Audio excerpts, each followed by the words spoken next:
ಇತ್ತೀಚಿನ ಸಂಚಿಕೆಗಳನ್ನು ಜಾಹೀರಾತಿನ ಕಿರಿಕಿರಿ ಇಲ್ಲದೆ ನೋಡಿ.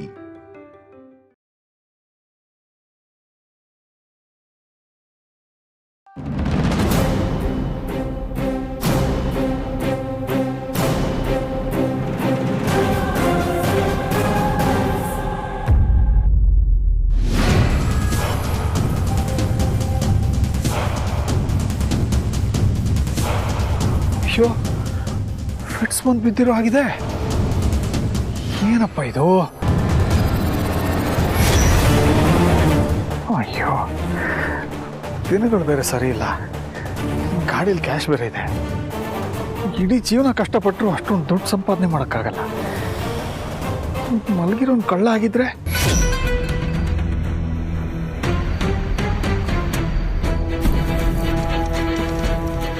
ನಮಗೆ ನಾಳೆ ಈ ಪರಿಸ್ಥಿತಿ ಬಂದರೆ ಏನು ಮಾಡೋದು? ಮನುಷ್ಯನ ಮೇಲೆ ಮನುಷ್ಯನಿಗೆ ನಂಬಿಕೆ ಇರಬೇಕು, ಅನುಮಾನ ಪಡಬಾರ್ದು. ಏನು ಮಾಡೋದು? ಧರ್ಮಸಂಕಟ ಆಗೋಯ್ತಲ್ಲ.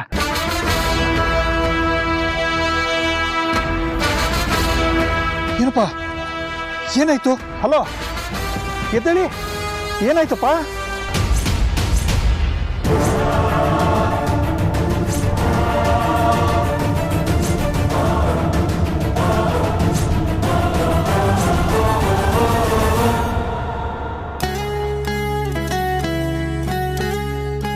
ವೆಲ್ಕಮ್ ರಿಷಬ್. Hi sir. ಕೂತ್ಕೊಳ್ಳಿ. ಕೂತ್ಕೊಳ್ಳಿ. ಬಾಯ್ ರಿಷಬ್, ರೇವತಿ.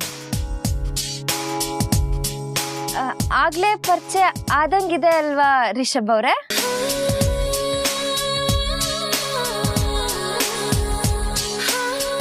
ಹಾಯ್ ರೇವತಿ ಅವರೇ. ಹಾಯ್. ನನ್ ಪರಿಚಯ ಮಾಡ್ಕೊಳ್ಳಿಲ್ಲ, ನಾನು ಎಜೆ.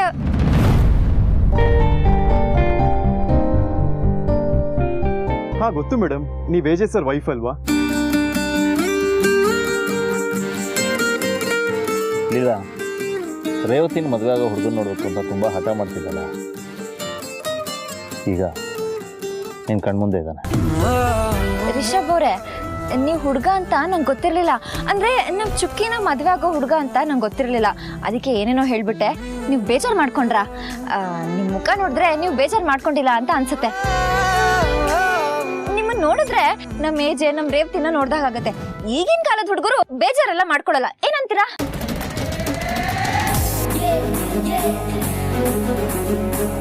ಅದು ನೀವು ಲೇಟಾಗಿ ಬಂದ್ರಲ್ಲ, ಅದಕ್ಕೆ ಏಜೆ ಹತ್ರ ಹೇಳ್ತಿದ್ದೆ, ಈ ಹುಡುಗ ಚೆನ್ನಾಗಿ ನೋಡ್ಕೋತಾನೋ ಅಂತ ಬೈಕೋತಾ ಇದ್ದೆ.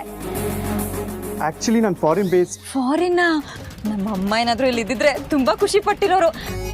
ನೀವೇನು ಓದಿದ್ದೀರಾ? ಅದು ನಾನು ನಿಮ್ಮನ್ನ ನೋಡಿದ್ರೆ ಗೊತ್ತಾಗುತ್ತೆ ಬಿಡಿ. ನೀವು ಫಸ್ಟ್ ರ್ಯಾಂಕ್ ಸ್ಟೂಡೆಂಟು, ಟೀಚರ್ಸ್ ಪೆಟ್ಟು, ಫಸ್ಟ್ ಬೆಂಚ್ ಸ್ಟೂಡೆಂಟು ಅಂತ ಏನಂತೀರಾ? ರೈಟ್? ಓಕೆ ಲೀಲಾ, ಒಂದು ಇಂಪಾರ್ಟೆಂಟ್ ವಿಷಯ ಇದೆ. ಬಾ. ಚುಕ್ಕಿ, ಈಗ ಹೋಗಿ ಹಾಗೆ ಬಂದ್ಬಿಡ್ತೀನಿ ಆಯ್ತಾ?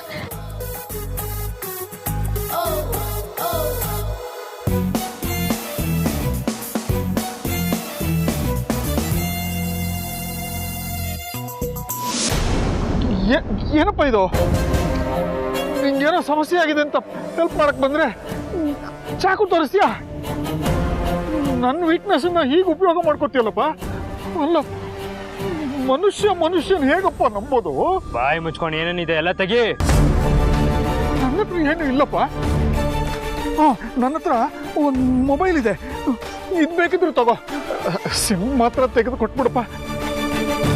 ನೋಡಪ್ಪ, ನನಗೇನು ಮಾಡಬೇಡ. ನನ್ನನ್ನು ನಂಬ್ಕೊಂಡು ನನ್ನ ಸಂಸಾರ ಇದೆ. ನಿಮ್ಮ ಮೊಬೈಲ್ ಅವನಿಗೆ ಬೇಕು, ನನಗೆ ಬೇಕಾಗಿರೋದು ದುಡ್ಡು.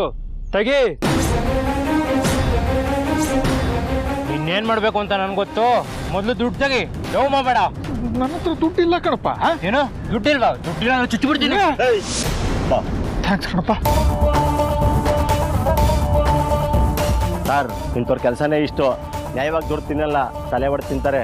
ಇಂಥವ್ರಿಂದಾನೆ ನಿಜವಾಗ್ಲೂ ಸಮಸ್ಯೆ ಇದ್ರೂ ಯಾರು ಸಹಾಯ ಮಾಡಕ್ಕೆ ಹತ್ರ ಬರಲ್ಲ. ಹೋಗ್ಲಿ ಬಿಡಪ್ಪ, ಅವ್ರ ಬುದ್ಧಿಗೆ ಭಗವಂತ ಏನು ಬೇಕೋ ಆ ಶಿಕ್ಷೆ ಕೊಡ್ತಾನೆ. ದೇವ್ರ ಥರ ಬಂದು ಕಾಪಾಡ್ತೀಯಪ್ಪ. ಥ್ಯಾಂಕ್ಸ್. ಬರೀ ಥ್ಯಾಂಕ್ಸ್ ಹೇಳಿದ್ರೆ ಸಾಕಾ ಸರ್? ಈಗ ತಾನೇ ದೇವರು ಅಂದರೆ, ದೇವರು ಅಂದಮೇಲೆ ಹುಂಡಿಗೆ ಕಾಸು ಹಾಕ್ಬೇಕಲ್ವಾ? ಏನಪ್ಪ ನೀನು ಒಂಥರ ಮಾತಾಡ್ತಾ ಇದೀಯಾ? ಅಂದ್ರೆ ನೀವಿಬ್ರು ಶಾಕ್ ಆಗ್ತಿದ್ಯಾ? ನೀನು ಅನ್ಕೊಳ್ತಾ ಇರೋದು ನಿಜಾನೇ. ನಾವಿಬ್ರು ಒಂದೇ ಟೀಮು. ನಿನ್ನ ಬ್ಯಾಂಕಿಂದ ಕಾಸು ತರೋದು ನೋಡೆ ನಾವಿಬ್ರು ನಿನ್ನ ಫಾಲೋ ಮಾಡ್ಕೊಂಡು ಬಂದಿದ್ದು. ನೀನು ಮುಚ್ಕೊಂಡು ಕಾಸು ಕೊಟ್ಬಿಡು, ನಾವು ಮುಚ್ಕೊಂಡು ಹಂಗೆ ಹೋಗ್ಬಿಡ್ತೀವಿ. ಬೇಡಪ್ಪ, ಕಾಲಿಗೆ ಬೀಳ್ತೀನಿ. ಏನು ಎಮೋಷ್ನಲ್ ಫೀಲಿಂಗ್ಸಾ? ನಾವಿದ್ಕೆಲ್ಲ ಬಗ್ಗೋರಲ್ಲ. ನಡಿ, ದಿಕ್ಕಿಲಿನ ದುಡ್ಡು ತಗಿ ನಡಿ ನಡಿ ನಡಿ. ಅಲ್ಲಪ್ಪ, ಅದು ನಿಮಗೂ ತೊಂದರೆ ಇರ್ಬೋದು. ನಿಮ್ಗೆ ಎಷ್ಟು ಕೊಟ್ಟರೆ ಹೆಲ್ಪ್ ಆಗುತ್ತೆ ಅಂತ ಹೇಳಿ ಕೊಟ್ಬಿಡ್ತೀನಿ. ನೀವು ಅದನ್ನು ವಾಪಸ್ ಕೊಡೋದು ಬೇಡ. ಭಾಳ ಕಷ್ಟಪಟ್ಟು ದುಡ್ಡು ಸಂಪಾದನೆ ಮಾಡಿರೋ ಹಣ ಕಣಪ್ಪ. ನನ್ನ ಮಗಳು ಮದುವೆ ಇದೆ, ನಮ್ಮಯ್ಯ ಅಂತೀನಿ. ದುಡ್ಡು ಕೊಡ್ಲಿಲ್ಲ ಅಂದ್ರೆ ರಕ್ತ ಆರಿಸ್ತೀವಿ. ಅದು ಬೇಕಾ ನಿನಗೆ?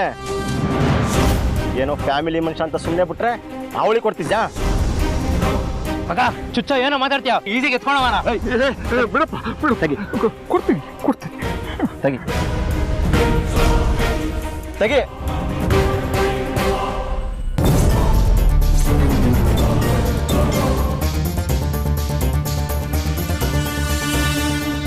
ಮೊದಲೇ ಕೆಲಸ ಮಾಡಿದ್ರೆ ಆಪರೇಷನ್ ಸ್ಮೂತಾಗಿ ಆಯ್ತಿರ್ಲಿಲ್ವಾ? ಸುಮ್ಮನೆ ಡೌ ಮಾಡ್ತಾನೆ. ಕರಿಯಾ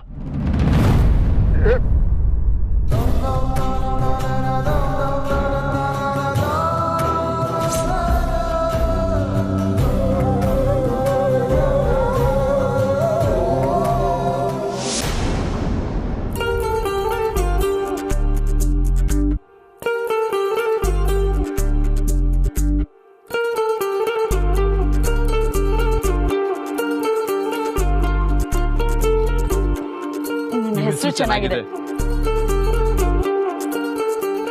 ಸಾರಿ, ಅದು ಆಕ್ಚುಲಿ ನೀವೇ ಮಾತಾಡಿ. ನಾವಿಬ್ರು ಫಸ್ಟ್ ಟೈಮ್ ಮೀಟ್ ಆಗ್ತಿದ್ದೀವಿ, ಸೊ ನನ್ನ ಬಗ್ಗೆ ಸ್ವಲ್ಪ ಹೇಳ್ಕೊತೀನಿ. ಎಲ್ಲರೂ ಅಪ್ಪನ ಮಗಳು ಅಮ್ಮನ ಮಗಳು ಅಂತ ಕರ್ಸ್ಕೋತಾರೆ, ಆದರೆ ನಾನು ಅಕ್ಕನ ಮಗಳು. ವಾಟ್? ಅಕ್ಕನ ಮಗಳ? ಹೌದು. ನನಗೆ ಬುದ್ಧಿ ಬರೋಕ್ಕೆ ಮುಂಚೆಯಿಂದನೂ ಅಮ್ಮಂಗಿಂತ ಜಾಸ್ತಿ ಅಕ್ಕಂಗೆ ಕ್ಲೋಸು. ಅಕ್ಕನನ್ನು ಅಷ್ಟು ಚೆನ್ನಾಗಿ ನೋಡ್ಕೊಂಡಿದ್ದಾಳೆ. ಬಹುಶಃ ಅವಳಿಗೊಂದು ಮಗು ಆದ್ರೂ ಅವಳು ಅದಕ್ಕೆ ಅಷ್ಟು ಪ್ರೀತಿ ಕೊಡ್ತಾಳೋ ಇಲ್ವೋ ಗೊತ್ತಿಲ್ಲ, ಅಷ್ಟು ಚೆನ್ನಾಗಿ ನೋಡ್ಕೊಂಡಿದ್ದಾಳೆ ನನ್ನ ಲೈಫಲ್ಲಿ. ಮೊದಲು ಅಕ್ಕ, ಆಮೇಲೆ ಅಪ್ಪ ಅಮ್ಮ, ಈಗ ಭಾವನೂ ನನ್ನ ಪ್ರಪಂಚದಲ್ಲಿದ್ದಾರೆ. ನಿಜ ಹೇಳಬೇಕಂದ್ರೆ ಭಾವ ಒಂಥರ ನನಗೆ ದೇವ್ರಿದ್ದಂಗೆ. ನನಗೆ ಕಷ್ಟ ಅಂತ ಬಂದರೆ ಮೊದಲು ಬಂದು ನಿಲ್ಲದೆ ಅಕ್ಕ ಭಾವ. ನನ್ನ ಪ್ರಾಬ್ಲಮ್ಸ್ ಎಲ್ಲ ಅವರೇ ಸಾಲ್ವ್ ಮಾಡಿದ್ದು. ನನ್ನ ಲೈಫಲ್ಲಿ ನಾನು ಇವತ್ತು ಇಷ್ಟು ಖುಷಿಯಾಗಿದ್ದೀನಿ ಅಂದರೆ ಅದಕ್ಕೆ ಅವರೇ ಕಾರಣ.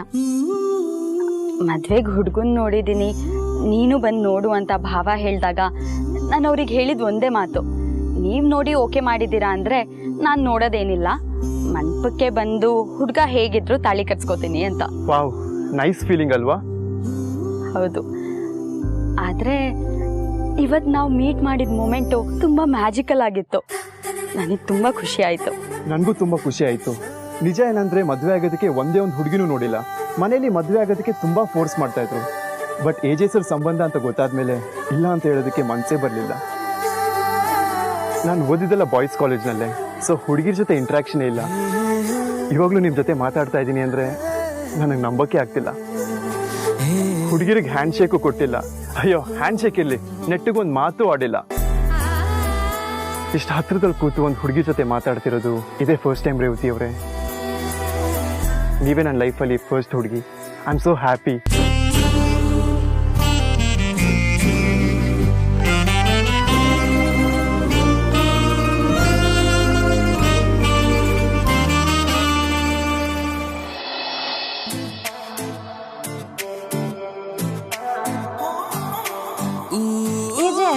ಏನೋ ಇಂಪಾರ್ಟೆಂಟ್ ವಿಷಯ ಅಂತ ಕರ್ಕೊಂಡು ಬಂದ್ರಿ, ಸುಮ್ಮನೆ ನಡ್ಸ್ಕೊಂಡು ಕರ್ಕೊಂಡು ಹೋಗ್ತಾ ಇದ್ದೀರಾ. ನನ್ನ ಕ್ಯೂರಿಯಾಸಿಟಿ ತಡ್ಕೊಳಕ್ಕಾಗ್ತಿಲ್ಲ. ಏನಂತ ಹೇಳಿ. ಅದು ನಾನು ನಿನ್ಗೊಂದು ಸೀಕ್ರೆಟ್ ಹೇಳಬೇಕಾಗಿತ್ತು. ಸೀಕ್ರೆಟಾ? ಏನದು? ಆ್ಯಕ್ಚುಲಿ ಲೀಲಾ, ಎಲ್ಲರ ಲೈಫಲ್ಲೂ ಒಂದು ಸೀಕ್ರೆಟ್ ಅಂತ ಇರುತ್ತೆ, ಆದರೆ ಇದು ಲೈಫ್ಗೆ ಸೀಕ್ರೆಟು.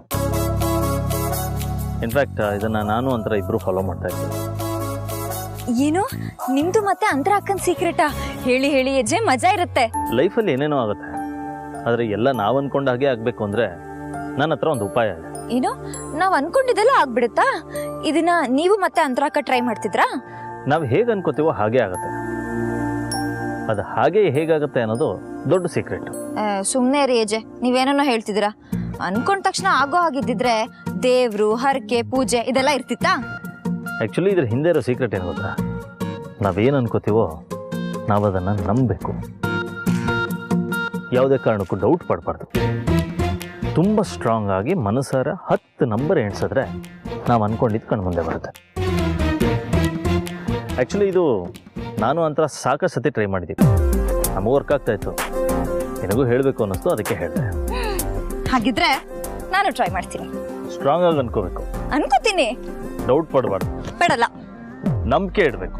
ಇಟ್ಕೋತೀನಿ.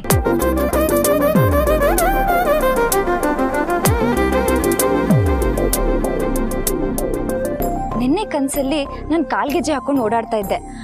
ಅದೇ ತರ ಬೇಕು ಅಂತೇನಿಲ್ಲ, ಬಟ್ ನಂಗೆ ಕಾಲ್ಗೆಜ್ಜೆ ಸಿಕ್ಕರೆ ಚೆನ್ನಾಗಿರುತ್ತೆ, ಸಿಗುತ್ತೆ ಅಂತ ನಾನು ನಂಬಿದ್ದೀನಿ.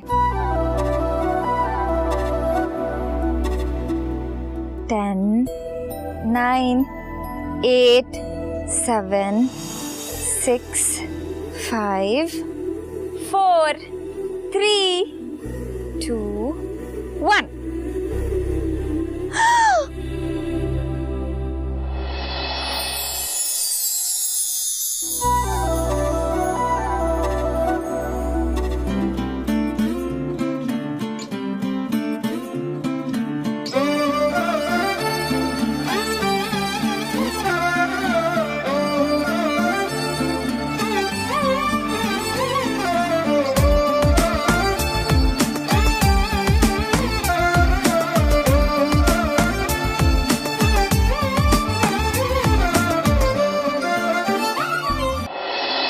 ಹೇಳಿದೆ, ಆದರೆ ಇದೆಲ್ಲಿಂದ ಬಂತು? ಏಜೆ, ನಿಮ್ ಸೀಕ್ರೆಟ್ ಫಾರ್ಮುಲಾ ವರ್ಕ್ ಆಗೋಯ್ತು. ನಾ ಇದನ್ನೇನಾದ್ರೂ ಅಮ್ಮಂಗೆ ಹೇಳಿದ್ರೆ ತುಂಬಾ ಖುಷಿ ಪಟ್ಟಿರೋರು. ಮೇಡಮ್, ನಿಮ್ಮ ತಾಯಿಗೆ, ಅಕ್ಕಪಕ್ಕದ ಮನೆ ಆಂಟಿರ್ಗೆ, ಅಜ್ಜಿರ್ಗೆ ಎಲ್ಲರಿಗೂ ಬೇಕಾದ್ರೆ ಆಮೇಲೆ ಹೇಳಿ. ಮೊದಲು ಇದು ತಗೊಳ್ಳಿ ಮೇಡಮ್. ಕೇಳಿದ ತಕ್ಷಣ ಡೆಲಿವರಿ ಕೊಡಲಿಲ್ಲ ಅಂದರೆ ನಮ್ಗೆ ವರಿ ಆಗುತ್ತೆ. ವರಿ ಆದರೆ ಜನವರಿ, ಫೆಬ್ರವರಿ ಬರೋ ಬೋನಸ್ಸು ಮೈನಸ್ ಆಗುತ್ತೆ. ಮೊದಲು ತಗೊಳ್ಳಿ ಮೇಡಮ್.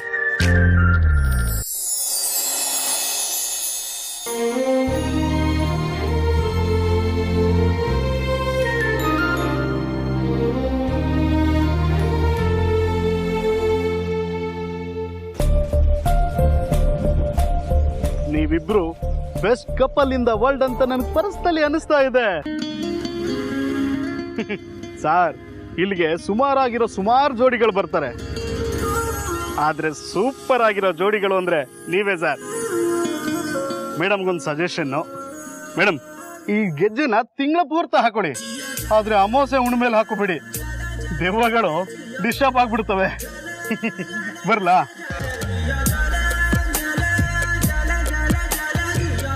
ಏಜೆ, ನನ್ಗಂತೂ ನಂಬಿಕೆನೆ ಬರ್ತಾ ಇಲ್ಲ. ಸಾರಿ, ನಂಬಿಕೆ ಇದ್ರೆ ತಾನೇ ಇದೆಲ್ಲ ಆಗೋದು. ನಂಗಂತೂ ತುಂಬಾ ನಂಬಿಕೆ ಬಂತು. ಬಟ್ ಗೆಜ್ಜೆ ಸಖತ್ತಾಗಿದೆ ಅಲ್ಲ ಏಜೆ? ಹೇಳಿ ಮಾಡಿಸ್ದಂಗಿದೆ. ಏನಂತೀರಾ? ಇಂಥ ಫಾರ್ಮುಲಾ ನಿಮ್ಗೆ ಹೇಗೆ ಗೊತ್ತಾಯ್ತು? ನನಗಲ್ಲ, ಇದು ನಂತರ ಹೇಳ್ಕೊಟ್ಟಿದ್ದು. ವರ್ಕ್ ಆಗ್ತಾ ಇತ್ತು.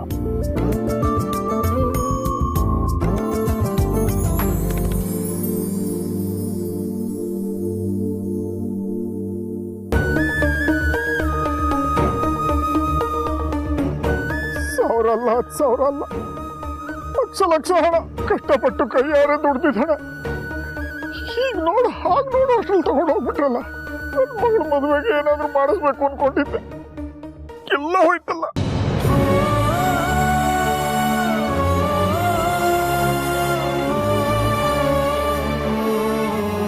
ಹಣ ಇಲ್ಲದೆ ಮನೆಗೆ ಹೇಗೆ ಹೋಗ್ಲಿ? ಕೌಸಲ್ಯ ಅಷ್ಟೊಂದು ಹಣ ಒಂದೇ ಸಲ ನೋಡ್ಬೇಕು ಅಂತ ಆಸೆ ಪಟ್ಟಿದ್ದೆ.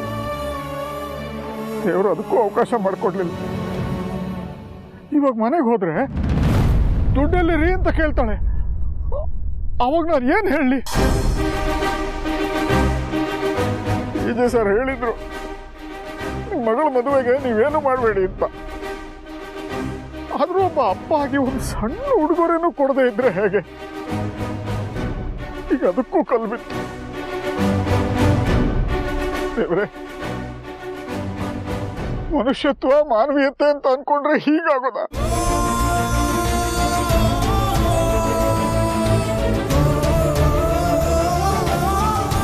ನಾನು ಮನೆಗೆ ಹೋಗಕ್ಕಾಗಲ್ಲ, ನಾನು ಮನೆಗೆ ಹೋಗಲ್ಲ. ರೇವತಿ ಅವರೇ, ಜೀವನದಲ್ಲಿ ಮೊದಲನೇ ಪ್ರೀತಿ ಸಿಕ್ಕಿದ್ಯಾ ಅನ್ನೋದು ಮುಖ್ಯ ಅಲ್ಲ, ಸಿಕ್ಕಿರೋ ಪ್ರೀತಿ ಕೊನೆವರೆಗೂ ಇರುತ್ತಾ ಅನ್ನೋದು ಮುಖ್ಯ. ಹೌದು, ನಾನು ಅದೇ ಥರ ಅಂದ್ಕೋತಿರ್ತೀನಿ. ಆ್ಯಕ್ಚುಲಿ ನಮ್ಮ ಅಕ್ಕ ಯಾವಾಗಲೂ ಹೇಳ್ತಿರ್ತಾಳೆ, ಒಳ್ಳೆ ಹುಡುಗ ನಮ್ಮ ಲೈಫಲ್ಲಿ ಯಾವಾಗ ಸಿಗ್ತಾನೋ ಅವಾಗಿಂದ ನಮ್ಮ ಲೈಫಲ್ಲಿ ಲವ್ ಸ್ಟೋರಿ ಸ್ಟಾರ್ಟ್ ಆಗುತ್ತೆ ಅಂತ. ಸೊ ನನಗೂ ಅದೇ ಫೀಲ್ ಇದೆ. ರೇವತಿ ಅವರೇ, ನಿಮ್ಮ ಮಾತನ್ನು ಕೇಳ್ತಾ ಇದ್ರೆ ನಾನು ನಿಮಗೆ ಓಕೆ ಅಂತ ಅನಿಸ್ತಾ ಇದೆ, ಬಟ್ ಫೈನಲ್ ಡಿಸಿಷನ್ ನಿಮ್ಮದೇ.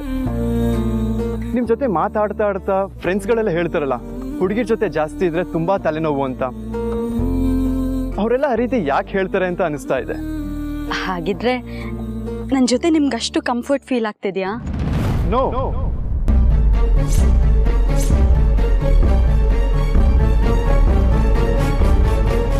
ಜಗತ್ತಲ್ಲಿ ನಿಮ್ಮೊಬ್ರ ಜೊತೆಗೇನೆ ಕಂಫರ್ಟ್ ಫೀಲ್ ಆಗ್ತಿದೆ.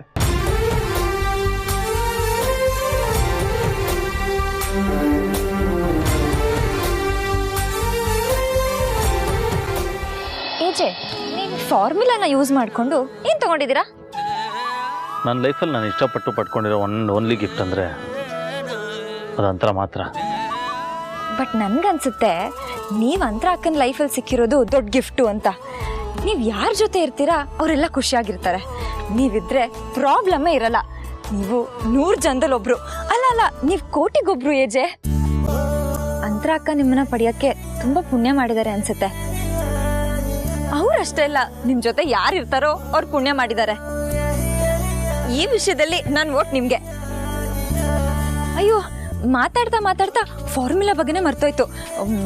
ಇರಿ, ನಾನು ಕೇಳ್ಕೊತೀನಿ. ನಾನು ಚಿಕ್ಕ ವಯಸ್ಸಿದ್ದಾಗ ನಮ್ಮ ಪಕ್ಕದ ಮನೆಯಲ್ಲಿ ಪಲ್ಲವಿ ಅಂತ ಇದ್ಲು. ಅವಳಿಗೆ ಅವರಪ್ಪ ದೊಡ್ಡ ಟೆಡಿ ಬೇರ್ ತಂದು ಕೊಟ್ಟಿದ್ರು. ನನಗೂ ತಗೋಬೇಕು ಅಂತ ಆಸೆ ಆಯಿತು. ಆದರೆ ನಮ್ಮ ಅಪ್ಪಂಗೆ ತುಂಬ ಕಷ್ಟ ಆಯ್ತಲ್ವಾ, ಅದಕ್ಕೆ ನಾನು ಕೇಳಿರಲಿಲ್ಲ. ದೊಡ್ಡೋಳಾದ್ಮೇಲೆ ಗೊಂಬೆ ತಗೊಳ್ಬೇಕು ಅಂತ ಆಸೆ ಆದಾಗ ಹೋಗಿ ಕೇಳಿದೆ.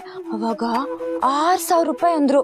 ಅಬ್ಬಬ್ಬಬ್ಬಾ, 6,000 ರೂಪಾಯಲ್ಲಿ ನಮ್ಮ ಮನೇಲಿ 2 ತಿಂಗಳು ರೇಷನ್ ಸಿಗುತ್ತೆ ಗೊತ್ತಾ.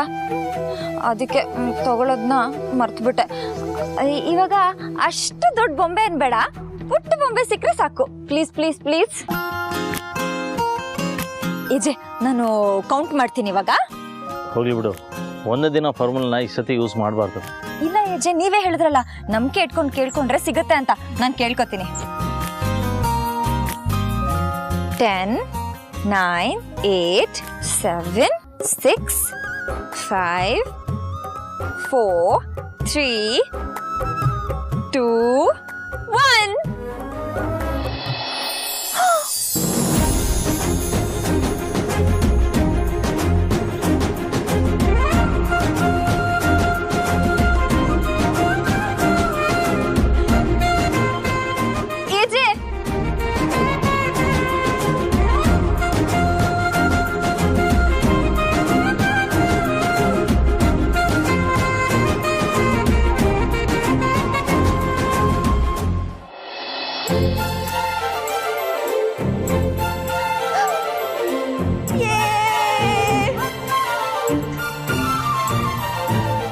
ಏಜೆ ನೋಡಿ ಹೆಂಗೆ ನಾವು ನಾನು ಕೇಳಿದ ತಕ್ಷಣ ಆ ದೇವ್ರು ನಂಗೆ ಕೊಟ್ಟೆ ಬಿಟ್ಟ.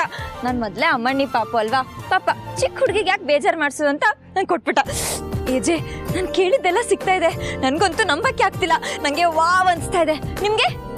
ನನಗೂ ಅಷ್ಟೇ ಮೇಡಮ್. ಅಣ್ಣವ್ರು ಹೇಳಿಲ್ವೇ, ಲೈಫ್ ಕೂಡ ಗೊಂಬೆ ಆಟನೇ, ಮ್ಯಾರಲ್ ಲೈಫ್ ಕೂಡ ಗೊಂಬೆ ಆಟನೇ. ಗಂಡ ಇರ್ಲಿ ಹೆಂಡತಿ ಇರ್ಲಿ, ಅವ್ರಿಬ್ರಲ್ಲಿ ಯಾರಾದ್ರೂ ಒಬ್ರು ಗೊಂಬೆ ಆಗ್ಬೇಕು. ಗಂಡ ಅನ್ನೋನ್ ಗೊಂಬೆ ಆದ್ರೆ ಇನ್ನು ಒಳ್ಳೇದೇ ಬಿಡಿ. ಹೆಂಡತಿ ಏನ್ ಹೇಳಿದ್ರು ಕೇಳಿಸ್ಕೊಳಕ್ಕಾಗಲ್ಲ, ತಿರುಗಿಸ್ ಮಾತಾಡಕ್ಕೂ ಆಗಲ್ಲ. ಜಗತ್ತಲ್ಲಿ ಹೀಗೆ ಆದ್ರೆ ಜಗಳ ಅನ್ನೋದೇ ಇರಲ್ಲ. ನಾನು ಎಷ್ಟೋ ಜೋಡಿಗಳು ನೋಡಿದೀನಿ, ಹೆಂಡತಿ ರಂಬೆ ತರ ಇದ್ರೆ ಗಂಡ ಕೊಂಬೆ ತರ ಇರ್ತಾರೆ. ಆದ್ರೆ ನಿಮ್ಮಿಬ್ರು ನೋಡ್ತಾ ಇದ್ರೆ ನೀವೊಂಥರ ಗೊಂಬೆ, ಸರ್ರು ಗೊಂಬೆ ಆಡ್ಸೋ ಸೂತ್ರಧಾರನ್ ತರ ಅನ್ಸುತ್ತೆ. I am correct sir? Correct correct correct. ಸಾರು ಬರೀ ಒಬ್ಬರನ್ನೇ ಆಡ್ಸೋ ಸೂತ್ರಧಾರ ಅಂತೂ ಖಂಡಿತ ಅಲ್ಲ. ಸರ್ರು ಆಡ್ಸೋಕ್ ನಿಂತ್ರೆ ಆಡ್ಸೋರ್ ಜೊತೆ ನೋಡೋರ್ನು ಆಡಿಸ್ತಾರೆ ಅಂತ ಗೊತ್ತಾಗುತ್ತೆ. Anyway, enjoy, happy dining. ಏನ್ ಸೂಪರ್ ಅಲ್ಲ? ನಾನು ಅನ್ಕೊಂಡಿದ್ದೆಲ್ಲ ಸಿಗ್ತಾ ಇದೆ. ನನ್ಗಂತೂ ವಾವ್ ಅನ್ಸ್ತಾ ಇದೆ. ನಿಮ್ಗೆ?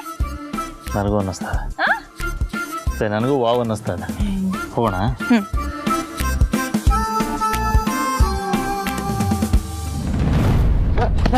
ತಪ್ಪಾಗೋಯ್ತು ಸರ್, ಇನ್ನು ಯಾವತ್ತಾಗ ಮಾಡಲ್ಲ ಸರ್, ಕ್ಷಮಿಸ್ಬಿಡಿ ಸರ್. ಸರ್ ಇನ್ಮೇಲೆ ಯಾವತ್ತೂ ಈ ಥರ ಡಿಸ್ಟರ್ಬ್ ಮಾಡಲ್ಲ ಸರ್. ತಗೊಳ್ಳಿ ಸರ್ ನಿಮ್ಮ ದುಡ್ಡು, ನೆನೆಸ್ಕೊಳ್ಳಿ ಸರ್. ಕ್ಷಮಿಸ್ಬಿಡಿ ಸರ್ ನಮ್ಮನ್ನ. ನೋಡ್ಕೊಳ್ಳಿ ಸರ್ ಕ್ಷಮಿಸ್ಬಿಡಿ ಸರ್, ತಪ್ಪಾಯ್ತು ಸರ್.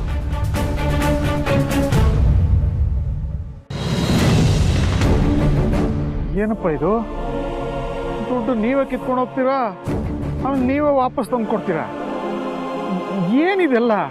ಅಯ್ಯೋ ಸರ್, ಆಗ್ಲಿಂದ ಹೇಳ್ತಾ ಇಲ್ವಾ ಸರ್, ಏನೋ ಮಣ್ತಿನ ಕೆಲಸ ಮಾಡ್ಬಿಟ್ಟಿದ್ದೀವಿ, ಕ್ಷಮಿಸ್ಬಿಡಿ ಸರ್. ಇನ್ಮೇಲೆ ಸತ್ರು ಈ ಥರ ಕೆಲಸ ಮಾಡಲ್ಲ ಸರ್. ಪ್ಲೀಸ್ ಸರ್, ಕ್ಷಮಿಸಿದ್ದೀನಿ ಅಂತ ಒಂದೇ ಒಂದ್ಸತಿ ಹೇಳ್ಬಿಡಿ ಸರ್. ಸರ್ ಬೇಕಾದ್ರೆ ಒಂದೇಟು ಹೊಡೆದ್ಬಿಡಿ ಸರ್, ಆದ್ರೆ ಕ್ಷಮಿಸಿದ್ದೀನಿ ಅಂತ ಮಾತ್ರ ಹೇಳ್ಬಿಡಿ ಸರ್. ಕ್ಷಮಿಸಕ್ ನಾನು ಯಾರಪ್ಪ? ನನ್ನ ಹಣ ನಾನು ಕೊಟ್ರಲ್ಲ, ಮೊದಲು ಹೋಗಿ ಇಲ್ಲಿಂದ. ಸರ್ ನೀವು ಕ್ಷಮಿಸೋರ್ಗು ಅವ್ರು ನಮ್ಮನ್ನು ಬಿಡಲ್ಲ ಸರ್. ಅವರು ಅಂದ್ರೆ ಯಾರಪ್ಪ? ಸರ್